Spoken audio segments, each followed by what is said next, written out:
Assalamualaikum warahmatullahi wabarakatuh. Perkenalkan, nama saya Jihan Ayu Triwulandari dari Siregar dengan NIM 27758 dari Program Studi Pendidikan Bisnis kelas 2A. Pada kesempatan kali ini, saya sedang menjalankan tugas ujian tengah semester secara lisan mata kuliah Manajemen Operasi. Untuk yang pertama kali dibahas itu ada konsep dasar dan perkembangan manajemen operasi. Yang pertama dari definisi strategi operasinya terlebih dahulu. Strategi operasi ini adalah suatu visi fungsi operasi yang menetapkan seluruh arah atau daya dorong untuk pengambilan keputusan. Menurut Skinner, strategi adalah filosofi yang berkaitan dengan alat untuk mencapai tujuan. Selanjutnya ada tujuan strategis dari manajemen operasi, yaitu adalah hasil akhir yang diharapkan dapat diraih atau dicapai oleh individu, kelompok, atau seluruh organisasi. Untuk proses perumusan strateginya itu ada menganalisis situasi, menentukan strategi perusahaan, menyediakan pertanyaan strategi perusahaan, dan juga menentukan orientasi strategi perusahaan. Selanjutnya ada komponen dari strategi operasi. Yang pertama ada misi, yang kedua ada kemampuan khusus, yang ketiga ada tujuan, dan yang terakhir ada kebijakan. Kemudian ada orientasi strategi perusahaan. Yang pertama ada strategi pertumbuhan. Strategi pertumbuhan ini adalah strategi yang dirancang untuk mencapai pertumbuhan dalam penjualan, aktiva, laba, atau kombinasi dari semuanya. Yang kedua ada strategi stabilitas, yaitu mencakup strategi stabilitas yang berubah dan tidak berubah. Kemudian ada strategi pengurangan. Strategi pengurangan atau retrenchment dapat dilakukan perusahaan apabila memiliki posisi kompetisi yang lemah tanpa memandang daya tarik industrinya. Kemudian ada pengaruh strategi operasi dalam pengembangan bisnis. Ketika penyusunan strategi dilakukan dengan baik dan diimbangi dengan pelaksanaan yang sesuai perencanaan, maka sasaran atau target perusahaan akan lebih mudah dicapai. Berbanding terbalik dengan perusahaan yang tak memiliki perencanaan strategi operasi, seluruh kegiatan tak akan terkoordinasi dengan baik. Jadinya pencapaian target pun akan sulit diraih gitu. Nah, pada tahap akhir yaitu proses evaluasi, perusahaan juga bisa melakukan modifikasi atau sedikit perubahan pada strategi operasi yang sudah ditetapkan. Tentunya modifikasi ini perlu dilakukan jika dirasa layak atau harus demi tercapainya sasaran perusahaan.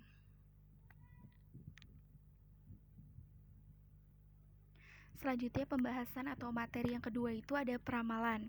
Nah, jadi peramalan ini adalah perhitungan yang dilakukan untuk memperkirakan kejadian-kejadian di masa depan atau di masa yang akan datang dengan menggunakan data di masa lalu. Kemudian langkah-langkah dari peramalan ini, yang pertama mendefinisikan dulu tujuan peramalannya itu. Yang kedua membuat diagram pencar atau plot data. Yang ketiga memilih model peramalan yang tepat. Yang keempat lakukan peramalan. Kemudian yang kelima, hitung kesalahan ramalan atau deviasi. Terus yang keenam ada pilih metode peramalan dengan kesalahan yang terkecil. Dan yang terakhir ada lakukan verifikasi. Kemudian ada metode peramalan. Yang pertama ada metode kualitatif, yaitu tidak menggunakan model matematis karena biasanya data yang ada tidak cukup representatif untuk meramalkan masa yang akan datang. Yang kedua ada metode kuantitatif, yaitu kegiatan peramalan dengan menggunakan angka-angka sebagai dasar untuk memperkirakan kondisi yang akan datang. Kemudian ada metode time series, yaitu menggunakan analisa pola hubungan antara variabel yang akan diperkirakan dengan variabel tertentu. Nah, di sini itu ada 4 macam pola data time series. Yang pertama ada horizontal, yang kedua ada tren, yang ketiga ada musiman, dan yang terakhir ada siklis. Yang selanjutnya ada metode tangan bebas, yaitu metode yang menarik secara bebas garis yang akan menentukan nilai permintaan. Selanjutnya ada metode kuadrat terkecil. Metode kuadrat terkecil ini adalah salah satu metode yang paling banyak digunakan karena mampu menarik garis yang bisa mewakili letak data-data yang ada. Nah, hasilnya itu berupa garis, tren atau kecenderungan yang bisa dianggap sebagai perkiraan yang paling rasional atau paling masuk akal. Nah, ciri-ciri dari metode kuadrat terkecil ini, yang pertama ada penjumlahan, semua deviasi adalah 0 atau minimum. Yang kedua, garis tren ditarik melalui rata-rata X dan rata-rata Y. Kemudian yang terakhir ada peranan peramalan dalam sistem produksi. Yang pertama sebagai perencanaan bisnis, selanjutnya ada perencanaan pemasaran, perencanaan sumber daya, material requirement planning, pembelian, pengukuran kerja. Selanjutnya materi yang ketiga ada perencanaan kapasitas dan agregat. Yang pertama, definisi dari perencanaan kapasitas dan agregat, yaitu adalah hasil produksi atau jumlah unit yang dapat ditahan, diterima, disimpan, atau diproduksi sebuah fasilitas dalam suatu periode waktu tertentu. Kapasitas ini mempengaruhi sebagian besar biaya tetap. Kapasitas juga menentukan apakah permintaan ini dapat dipenuhi atau apakah fasilitas yang ada akan berlebih. Jika fasilitas terlalu besar, sebagian fasilitas akan menganggur dan akan terdapat biaya tambahan yang dibebankan pada produksi yang ada atau pelanggan. Kemudian perencanaan agregat ini juga dikenal sebagai penjadwalan agregat, yaitu yang berhubungan dengan penentuan kuantitas dan waktu produksi pada jangka menengah, biasanya antara 3 hingga 18 bulan ke depan. Kemudian ada tujuan dari perencanaan kapasitas. Nah, tujuannya ini adalah untuk menghindari situasi di mana terlalu banyak proyek dan program telah dimulai dan mereka secara kolektif melebihi kapasitas organisasi untuk menyampaikan. Nah, efeknya seringkali semua proyek dan program menderita karena sumber daya terus-menerus terpakai dan beralih dari satu krisis ke krisis lainnya tanpa ada yang terhasilkan. Kemudian perencanaan kapasitas ini dibagi menjadi 3, yaitu yang pertama ada perencanaan kapasitas jangka pendek, yang kedua ada perencanaan kapasitas jangka menengah, dan yang terakhir ada perencanaan kapasitas jangka panjang. Selanjutnya ada faktor yang harus diperhatikan pada perencanaan kapasitas. Nah, yang pertama ini ada kapasitas bahan baku, yang kedua ada kapasitas jam kerja mesin, yang ketiga ada kapasitas jam tenaga kerja, dan yang terakhir ada modal kerja. Selanjutnya ada metode perencanaan kapasitas yang digunakan itu ada metode break-even point dan ada metode linear programming. Kemudian perencanaan agregat ini menurut istilah agregat berarti mengombinasikan sumber daya yang sesuai ke dalam jangka waktu keseluruhan. Nah, perencana ini harus memilih tingkat output untuk suatu fasilitas selama 3-18 bulan yang akan datang. Kemudian ada input perencanaan agregat. Yang pertama itu ada sumber daya, yang kedua ada kebijakan, yang ketiga ada biaya, yang keempat ada peramalan permintaan. Selanjutnya ada output perencanaan agregat. Yang pertama ada biaya total perencanaan, dan yang kedua ada tingkat perencanaan yang diperkirakan. Kemudian yang terakhir ada metode perencanaan agregat. Itu tuh ada 2, ada dengan pendekatan optimasi dan dengan pendekatan heuristik. Nah, kalau pendekatan optimasi ini ada program linear, aturan HMMS atau linear decision rule, dan ada juga search decision rule. Kemudian yang menggunakan pendekatan heuristik ini ada metode grafik, metode pengendalian persediaan, dan metode pengendalian tenaga kerja. Kemudian pembahasan yang keempat atau materi yang keempat itu ada desain barang dan jasa. Yang pertama dari pengertian desain itu sendiri itu. Desain adalah kegiatan kreatif yang melibatkan penciptaan sesuatu yang baru dan berguna yang belum ada sebelumnya. Sedangkan desain produk adalah totalitas fitur yang mempengaruhi tampilan, rasa, dan fungsi produk berdasarkan kebutuhan pelanggan.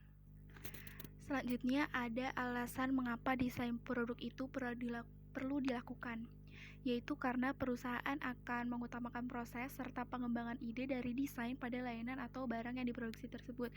Jadi dalam menciptakan sebuah desain untuk barang atau jasa yang diproduksi itu kan akan terjadi proses yang sangat panjang. Oleh karena itu hasil dari desain untuk barang atau layanan yang diproduksi itu menjadi hal yang sangat sensitif gitu, yang paling penting. Nah, karena akan menentukan pula keberhasilan ataupun kegagalan dari bisnis tersebut gitu.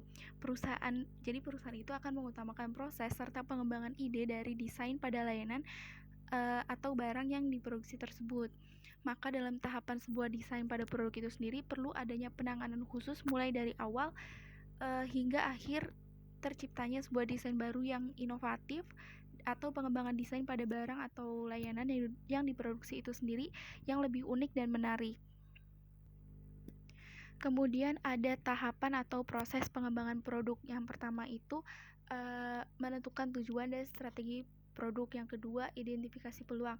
Nah, mengidentifikasi peluang pasar ini melalui segmentasi pasar yang luas untuk meningkatkan sumber pendanaan dan mengatasi likuiditas. Yang ketiga ada desain produk, yaitu membuat desain produk yang sesuai dengan permintaan atau kebutuhan konsumen gitu. Bentuk desainnya bisa sesuai visi misi dan tujuan lembaga keuangan lembaga perusahaan tersebut gitu. Yang keempat ada pengujian pra-produk. Nah, pada tahap ini produk yang telah dicoba untuk dipasarkan kemudian dilakukan pengamatan mengenai reaksi pasar terhadap produk ini. Nah, dengan demikian tim pengembang ini dapat menganalisa apakah produk ini sudah diterima konsumen atau perlu dimodifikasi lagi sebelum benar-benar dikomersialisasikan. Dan yang terakhir ada komersialisasi. Nah, pada tahap ini tahap akhir dari siklus pengembangan produk. Jadi ada 4 keputusan yang harus dibuat. Yang pertama, kapan waktu peluncurannya. Yang kedua, di mana produk ini akan dipasarkan terlebih dahulu. Kemudian target pasar yang potensial itu seperti apa, dan yang terakhir anggaran biaya untuk pemasaran produk. Kemudian faktor-faktor yang mempengaruhinya itu yang pertama ada kesamaan dengan layanan yang dijalankan saat ini, yang kedua adanya kesamaan dengan proses yang dijalankan saat ini, dan adanya pertimbangan finansial. Kemudian untuk perancangan produk yang harus dilakukan pertama adalah market research dan feasibility study. Yang kedua brainstorming, nominal group teknik atau NGT, value engineering. Kemudian yang ketiga ada menentukan tujuan dan batasan produk. Lalu yang keempat menggambar produk, yang kelima review produk, yang keenam membuat prototype atau sampel. Yang ketujuh melakukan uji coba, yang kedelapan produksi massal, dan yang terakhir garansi. Kemudian yang terakhir ada tantangan dari desain produk. Yang pertama ini ada kebutuhan konsumen, yang kedua ada segmentasi pasar, yang ketiga ada teknologi, dan yang terakhir ada kondisi lokal. Kemudian pembahasan yang terakhir atau kelima itu ada manajemen kualitas. Nah, manajemen kualitas ini dikenal Total Management Quality atau TQM, yang dapat diartikan sebagai sebuah sistem yang membantu sebuah organisasi, perusahaan, dan badan usaha untuk mengawasi setiap kegiatan serta tugas dan tanggung jawab yang diperlukan dalam mempertahankan kualitas atau mutu dari perusahaan tersebut. Tujuan dari manajemen kualitas ini yang pertama ada menetapkan visi dan standar kerja bagi para anggota suatu organisasi atau badan usaha. Yang kedua ada membangun motivasi dan budaya kerja di dalam organisasi maupun badan usaha. Yang ketiga ada membantu meningkatkan kepercayaan terhadap produk yang dihasilkan perusahaan baik dari anggota maupun pelanggan atau klien. Dan yang terakhir memberikan inovasi atau pengembangan lebih lanjut dari perusahaan organisasi itu sendiri. Kemudian untuk prinsip manajemen kualitas yang pertama ada customer focus, yang kedua ada leadership, yang ketiga ada process approach, yang keempat ada improvement, dan yang terakhir ada relationship management. Kemudian ada manfaat dari manajemen kualitas. Yang pertama lebih memahami kebutuhan pelanggan, yang kedua meningkatkan kepuasan pelanggan terhadap produk atau jasa perusahaan, yang ketiga meminimalisir kesalahan yang bisa mengeluarkan anggaran besar, yang keempat menonjolkan keunggulan dari kompetitor, dan yang terakhir meningkatkan profit. Kemudian ada dimensi kualitas. Yang pertama ada dimensi kualitas produk barang. Nah, yang pertama ada performance, yang kedua ada features, yang kedua ada kehandalan, yang keempat ada kesesuaian, kemudian ada daya tahan, ada pelayanan, ada estetika, dan yang terakhir ada kesan kualitas. Sedangkan dimensi kualitas produk jasanya itu ada reliability, ada kehandalan, ada assurance, ada tangibles, ada empati, dan juga ada responsiveness. Mungkin sekian yang dapat saya sampaikan terkait 5 pembahasan materi manajemen operasi untuk ujian tengah semester secara lisan ini. Kurang lebihnya mohon dimaafkan. Terima kasih. Wassalamualaikum warahmatullahi wabarakatuh.